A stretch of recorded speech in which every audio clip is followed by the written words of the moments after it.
Hi, my name is Faisal Khawaja, and I'm a pharmacist at Marchese Pharmacy in Hamilton, Ontario. The opioid poisoning crisis continues to claim thousands of Canadian lives every single year. It now exceeds motor vehicle accidents as a leading cause of death in our country. I'm here to provide you with some information and resources on how you can help save lives in your community. Remember, every life matters. The Ontario Naloxone program follows the 5 steps to respond to an opioid overdose. We will be using the terms overdose and poisoning interchangeably during this presentation. Naloxone is a non-prescription medication that is used to reverse the effects of opioid overdoses. Naloxone has been around for more than 60 years and is considered extremely safe to use. As a rescuer, if you are not taking opioids, accidental exposure to naloxone is not expected to have any negative effects on you whatsoever. Note, naloxone only reverses the effects of opioids in the body.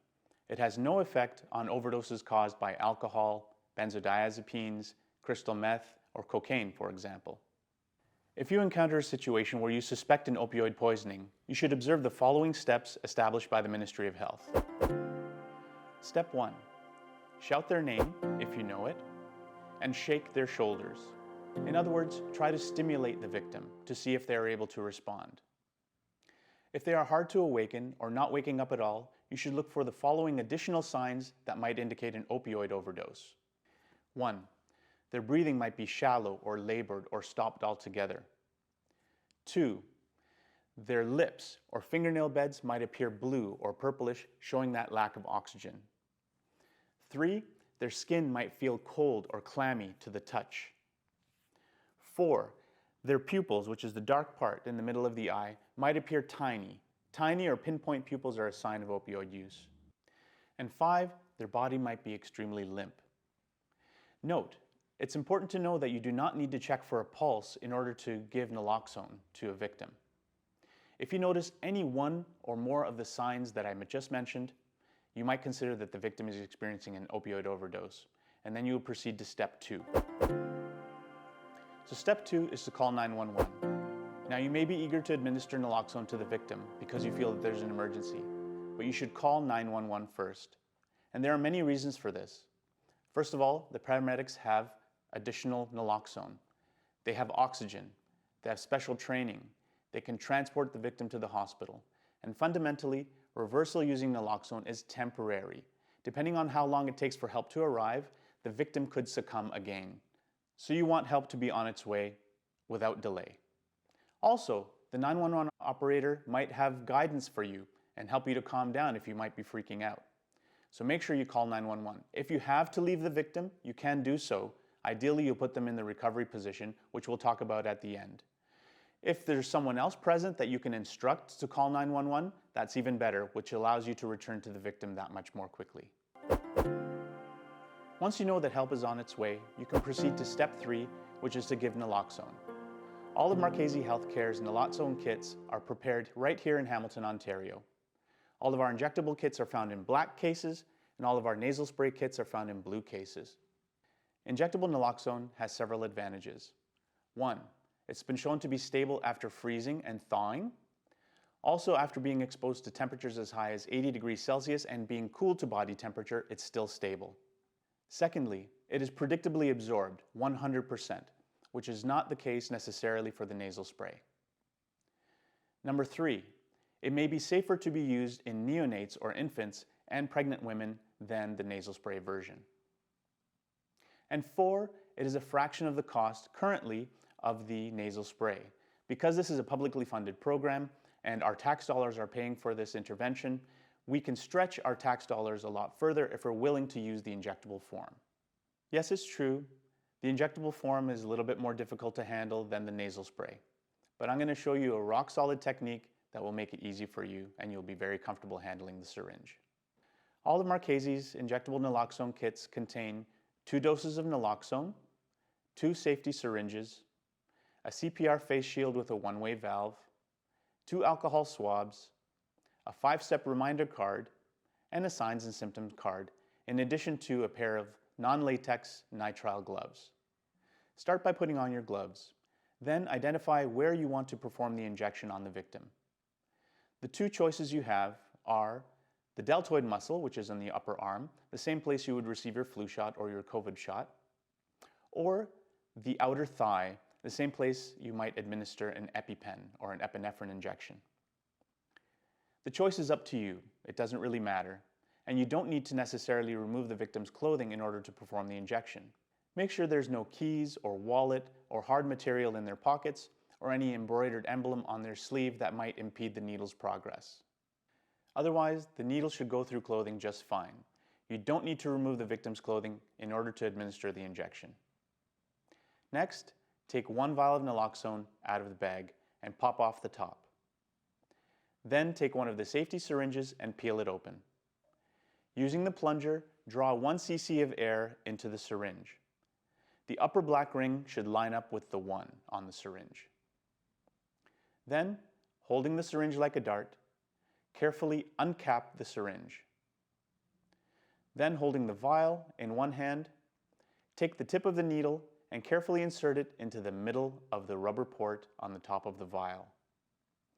Push the needle in all the way, flip it over, and hold the barrel of the syringe in one hand and the plunger of the syringe in your other hand.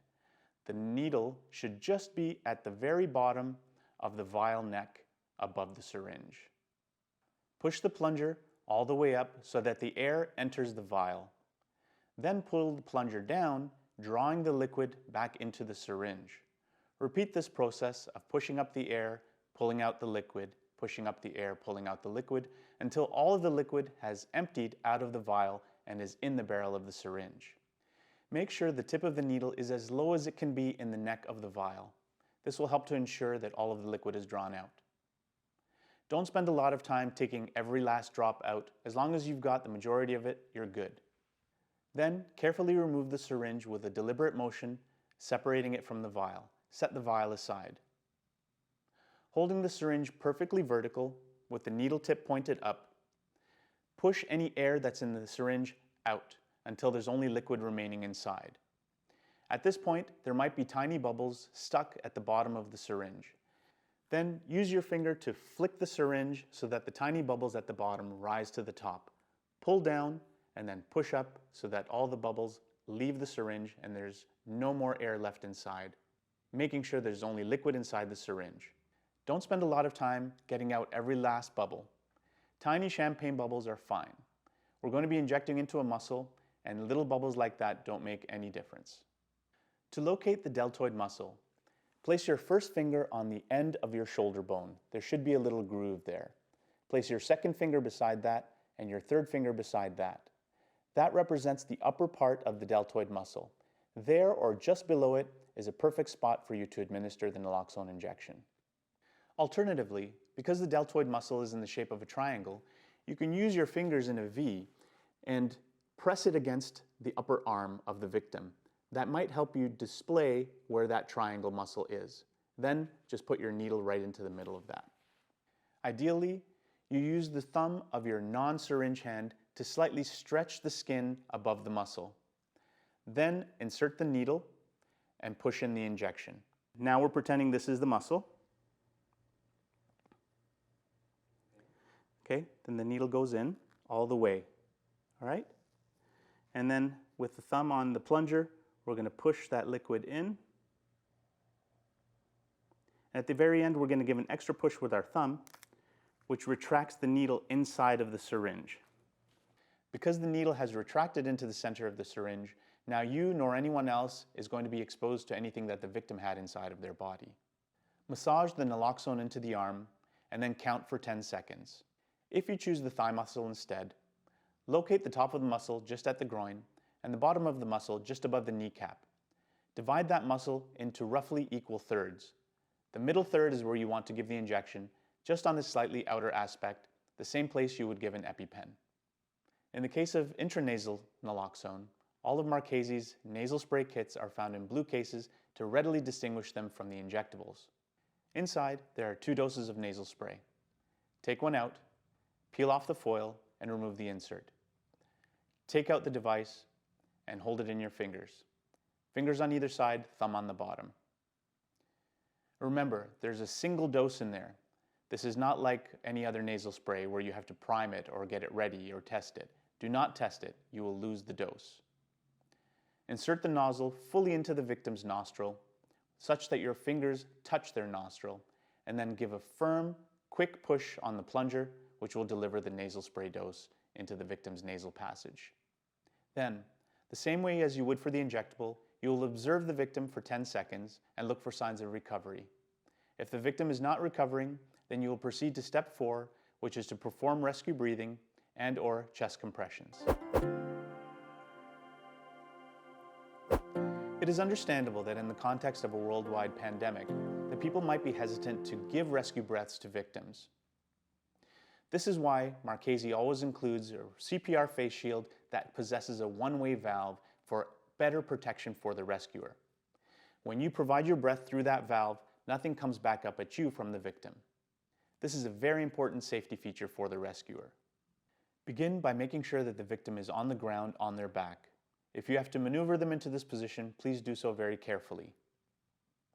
Then, if you haven't already, put your gloves on.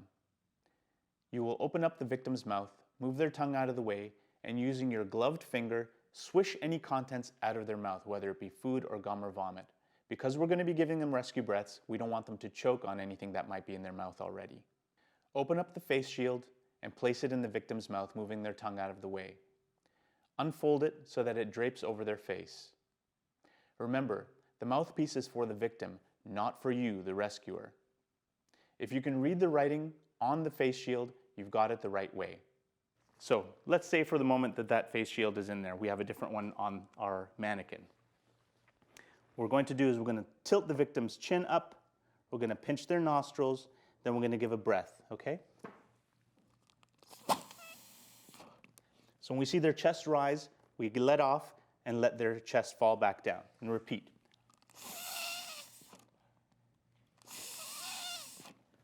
So after 3 breaths, we're then going to switch to chest compressions. We're going to take our hand, tuck it under the victim's armpit, drag it straight across. Now we've got the butt of our hand right on the compression spot. We're going to interlock our fingers, bring our weight over the chest, lock our elbows, then we're going to give compressions like this. 1, 2, 3, 4, 6, 7, 8, 10. 1, 2, 3, 4, 5, 6, 7, 8, 9, 20. 1, 2, 3, 4, 5, 6, 7, 8, 9, 30. If they're not recovering, we give 3 more breaths and 30 more compressions. We follow this cycle of rescue breaths and compressions for a total of 5 cycles. This should take between 2 and 3 minutes in total. Those compressions are circulating the oxygen in the blood, and they're also circulating the naloxone through the bloodstream so that it can get into the brain and reverse the overdose. And step 5 is to decide, is your treatment working? After you've given naloxone and CPR, if there's no improvement, stay with the victim. Repeat steps 3 and 4, that is to give naloxone and CPR, and repeat that cycle of naloxone and CPR until help arrives, or you run out of naloxone, in which case you continue with CPR, or the victim begins to recover. If at any point we notice that the victim is starting to recover, which is essentially they're showing signs that they're breathing on their own, then we want to put them into the recovery position. Remember, we will also put them into the recovery position if we have to leave them for any reason, for example, to call for help. In order to put the victim into the recovery position, make sure that they're on their back. Bend one elbow. Bend up the same side knee. Cradle their head in one hand and use your other hand to grab the knee or elbow and use them as a lever to roll the victim onto their side.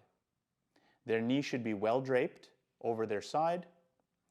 Their lower arm should be extended straight up above their head. Their upper hand should be tucked underneath their cheek, and their face should be pointed downward so that if they happen to vomit, they will not choke. This also makes it easier for them to breathe. Then stay with the victim until help arrives.